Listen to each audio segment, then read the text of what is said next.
हमारे चैनल को सब्सक्राइब करें और बेल आइकन जरूर प्रेस करें। Welcome to our YouTube channel.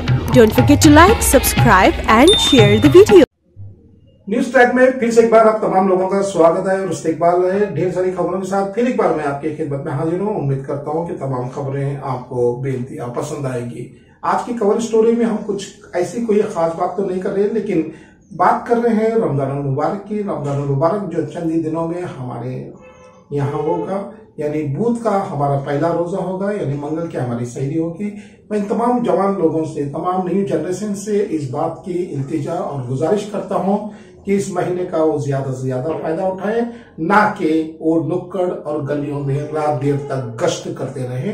इससे तमाम समाज की भी बदनामी होती है और तमाम घर वाले भी इस बात से परेशान होते हैं कि हम वाले भी इस बात से बेइंतहा परेशान होते हैं कि हमारे नौजवान लड़के रात देर तक गए घर आते हैं और हमें हमारी नींद में खलल पड़ जाता है। अगर आप रात देर तक घर पहुंचते हैं तो आपके वालिदैन, आपके बहन भाई की नींद में जरूर खलल पड़ता है, क्योंकि उन्हें सुबह फिर से 3 बजे सहरी के लिए उठना होता है। तो एहतियात बरतें और तरावी खत्म होने के साथ ही अगर आप अपने घर पहुंचे तो ये बेनतिहा सबके लिए बेहतर है। आप किसी के नजर में भी नहीं आएंगे और आपके घर वाले आपसे बेनतिहा खुश होंगे कि हमारे बच्चे रात में कहीं घूमते नहीं। कम से कम सोशल मीडिया का इस्तेमाल करें और ज्यादा से ज्यादा इबादत, जिक्र और कुरान की तिलावत करें। ये आपके लिए बेहतर है, समाज के लिए बेहतर है, सबके लिए बेहतर है। हम उम्मीद करते हैं नौजवान तबका, फिर से एक बार मैं कह रहा हूं कि नौजवान तबका इस महीने का ज्यादा से ज्यादा फायदा उठाने की कोशिश करें। 2020 के हालात आप बेहतर जानते हैं। हमारी जिंदगी में 2020 एक ऐसा साल था जहाँ पे मसाजिद को बंद कर दिया गया था। तो इस जुस्तजू में थे, इस खुशखबरी के लिए थे कि कब हमारे फिर से मसाजिद खुल जाएंगे। लेकिन देखा जाए तो मसाजिद खुलने के बावजूद भी हमारे बहुत से नौजवान मसाजिद नहीं आते। लेकिन इन्हें चाहिए कि मसाजिद आए, नमाज पढ़े और अपनी जिंदगी को संवारे, दुनिया में भी और आखिरत में भी। हमने अपने बहुत से अजीजों को खो दिया, अपने बहुत से दोस्तों को खो दिया, अपने बहुत से रिश्तेदारों को खो दिया। और रमजान साल में एक ही मर्तबा आता है। आप ये गुमान ना करें कि हम अगले साल यानी अगले रमजान में हम तमाम बाकायदा से अदा करेंगे। कौन जाने कौन हो सकता है अगले रमजान में। यही आखिरी रमजान समझ के हमें इबादत करनी चाहिए और हम उम्मीद करते हैं कि जो भी हो इस रमजान में मुबारक का ज्यादा से ज्यादा फायदा उठाए। जिक्र इलाही करें, नमाजों की पाबंदी करें, कुरान की तिलावत की पाबंदी करें और अपने अमाल सही करने की कोशिश करें। आप देख रहे हैं बेलगाम शहर के तमाम शहरियों में और उनके जहन में बात जोर से घूम रही है और गर्दिश कर रही है कि बेलगाम में फिर से लॉकडाउन लगेगा, क्या बेलगाम में फिर से कर्फ्यू लगेगा। लेकिन कर्नाटका के चीफ मिनिस्टर BS येदियुरप्पा ने इस बात का ऐलान किया है चंद रियासतों में ही नाइट कर्फ्यू लगाया जाएगा, जो रात 10 बजे से सुबह 6 बजे तक होगा। बेलगाम में कोरोना वायरस से मरीजों की तादाद दिन ब दिन बढ़ती जा रही है। सोशल डिस्टेंसिंग, सैनिटाइजेशन और मास्क का जरूर इस्तेमाल करें। अगर आप कहीं बाहर जा रहे हैं तो भी आप मास्क का इस्तेमाल करना ना भूलें, वरना आपको 250 रुपए का जुर्माना अदा करना पड़ेगा। हम उम्मीद करते हैं कि तमाम लोग कोविड-19 के बताए हुए तमाम नियमों का पालन करेंगे और इस जुर्माने से बचने की कोशिश करेंगे। हम बात करते हैं ट्रांसपोर्टेशन यानी आमद और रफ्त। आमद और रफ्त जिंदगी का एक हिस्सा है, लेकिन हमारे कर्नाटका स्टेट ट्रांसपोर्ट के मुलाजिमों ने 2 दिन से हड़ताल पे बैठे हुए हैं और उनके कुछ मतलबात भी हैं, यानी उनके कुछ डिमांड भी है। उन डिमांड में यह है कि उन्हें गवर्नमेंट एम्प्लॉय की तरह ट्रीट किया जाए, उन्हें गवर्नमेंट एम्प्लॉय का दर्जा दिया जाए। लेकिन कर्नाटका स्टेट ट्रांसपोर्ट के मैनेजमेंट ने उनके 8 मुतालिबात यानी 8 डिमांड्स मंजूर कर लिए हैं। इस बात की भी उन्हें इत्तला दी है और वार्निंग भी दी है, जो मुलाजिम अपने काम पे वापस नहीं आए तो उनके साथ सख्ती बरती जाएगी और एक नया कानून लगाया जाएगा, जिसके चलते उन्हें बहुत से मुश्किलात का सामना करना पड़ेगा। बहुत से मुलाजिमों ने अपने काम पे वापस भी आ गए हैं, लेकिन 1 लाख से ज्यादा मुलाजिम अब भी हड़ताल पे बैठे हुए हैं। इस स्ट्राइक का हल मैनेजमेंट ने इस तरह से निकाल दिया है कि प्राइवेट बसेस को अवाम की खिदमत में पेश किया है, लेकिन ये बहुत देर तक चलने वाली बात नहीं है। प्राइवेट बसेस आजकल आमद-ओ-रफ्त में है और आपको CBT के बस स्टैंड में भी प्राइवेट बसेस नजर आए, जिससे लोग अपना सफर जारी रखे हुए हैं। हम तमाम मुलाजिमों से गुजारिश करते हैं और मैनेजमेंट से भी गुजारिश करते हैं कि बातचीत के जरिए इस मसले को जल्द से जल्द हल किया जाए ताकि लोगों में आसानियां पैदा हो।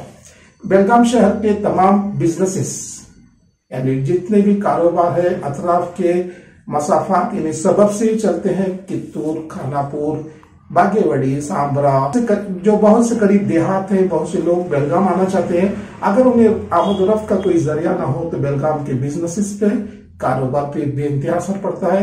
हुकूमत को चाहिए कि जल्द से जल्द इस मसले को, स्ट्राइक को खत्म करने की कोशिश करे। आप देख रहे हैं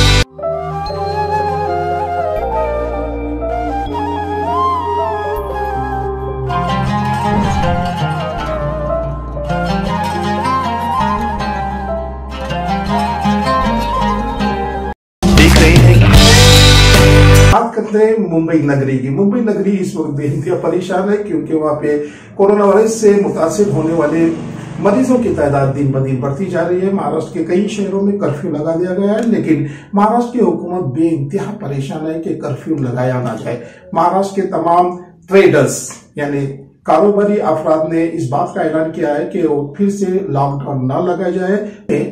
कोरोना वायरस की वजह से जो लॉकडाउन लगाया गया था उसकी वजह से बहुत से लोग नुकसान उठा चुके हैं और अभी तक उस नुकसान से उभर भी नहीं पाए हैं कि फिर हुकूमत लॉकडाउन लगाने के बारे में सोच रही है। मुंबई शहर जो कभी सोता नहीं था, इसकी यही रिवायत थी, लेकिन मुंबई शहर इस वक्त बहुत ही नाजुक हालत से गुजर रहा है। यूपी और बिहार से आने वाले तमाम लेबर जो काम की तलाश में मुंबई आते हैं, लेकिन मुंबई तो आ गए थे, लेकिन फिर से कोरोना वायरस की वजह से उन्हें अपने घर वापस जाने की तैयारी कर रहे हैं। हमने ये नजारा कई रेलवे स्टेशन पे और बस स्टैंड पे देख चुके हैं। प्रोटेस्ट यहाँ पर ऑर्गेनाइज हुआ है जिसमें मैं खुद उन सबके साथ खड़ा होने के लिए आया हूँ और हमारे साथ कांग्रेस पार्टी के सभी साथी लोग आए हुए हैं। मुद्दा सिर्फ इतना है कि कोरोना से हमको लड़ना है, इससे कोई इनकार नहीं कर रहा, लेकिन लड़ने के लिए जीना जरूरी है। जिस तरीके से तरह तरह के रिस्ट्रिक्शन ला करके लोगों के धंधा बंद किए जा रहे हैं, उससे बेरोजगारी फिर बढ़ेगी, धंधा चौपट हो जाएगा और पूरी अर्थव्यवस्था तहस नहस हो जाएगी, लोगों के सामने भूखमरी की नौबत आ जाएगी। पिछले लॉकडाउन से लोग इतना तबाह हुए हैं कि आज तक उभरे नहीं है। अब कोरोना की दूसरी लहर के नाम पे जो तमाशा हो रहा है वो बंद होना चाहिए। लॉकडाउन की कोई आवश्यकता नहीं है। हाँ, कुछ सावधानी बरतने के लिए होटल वाले भी तैयार हैं, सर्वसामान्य नागरिक भी मुंबई के तैयार हैं। उन सावधानियों की व्याख्या करिए, उनको समझाइए और होटल कैसे चले, रेस्टोरेंट कैसे चले और बाकी कारखाने कैसे चले, बाकी धंधा कैसे चले, इसकी चिंता, इसका ख्याल सरकार को करना पड़ेगा। क्योंकि जब पिछली बार लॉकडाउन हुआ तो बड़े पैमाने पर मुंबई से जो माइग्रेंट लेबर थे वो बेचारे मजबूरन भागे।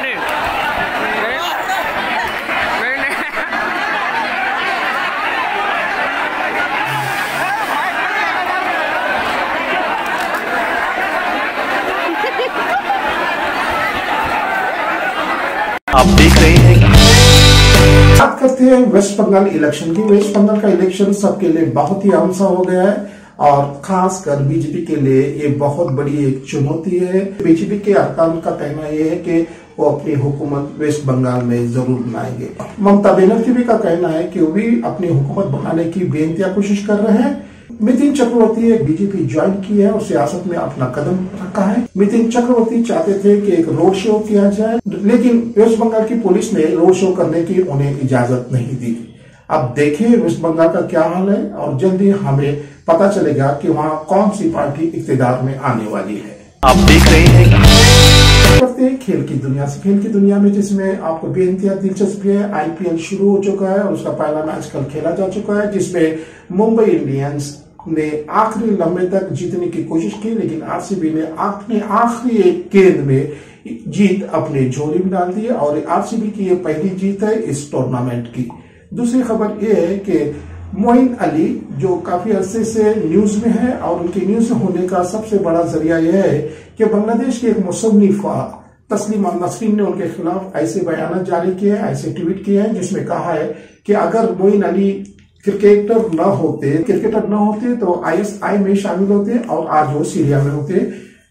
तस्लीमा नसरीन के हमेशा स्टेटमेंट्स कंट्रोवर्शियल होते हैं। तस्लीमा नसरीन को चाहिए कि अपने हुदूद में रह के बात करें। हालांकि बहुत से उन्हें अवार्ड्स भी देखे, लेकिन इसका मतलब ये नहीं है कि आप हर एक पे टिप्पणी यानी तनकीद करें।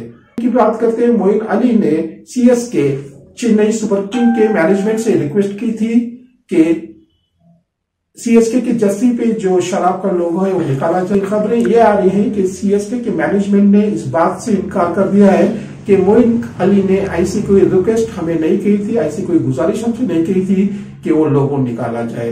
मोइन अली पिछले बार जब इंडिया और इंग्लैंड के दौरे पे आए थे, इंग्लैंड के कोच मोइन अली से इस बात पे जोर दे रहे थे कि अगर वो अपनी दाढ़ी को थोड़ा सा ट्रिम कर दें तो उन्हें खेलने का मौका दिया जाएगा। लेकिन मोइन अली ने उन्हें एक तड़का सा जवाब दिया कि मैं गेम छोड़ सकता हूं इसी वक्त, लेकिन मैं अपना मजहब नहीं छोड़ सकता। ये इंग्लैंड के लोग हमेशा से गंदे हैं, जो बरसों से कभी नहाते नहीं और वो कागज का इस्तेमाल करते हैं। मोइन अली का यह जवाब सुनकर कोच के होश उड़ गए। फिर दोबारा उन्हें रुजू करने की कोशिश नहीं की गई। आप देख रहे हैं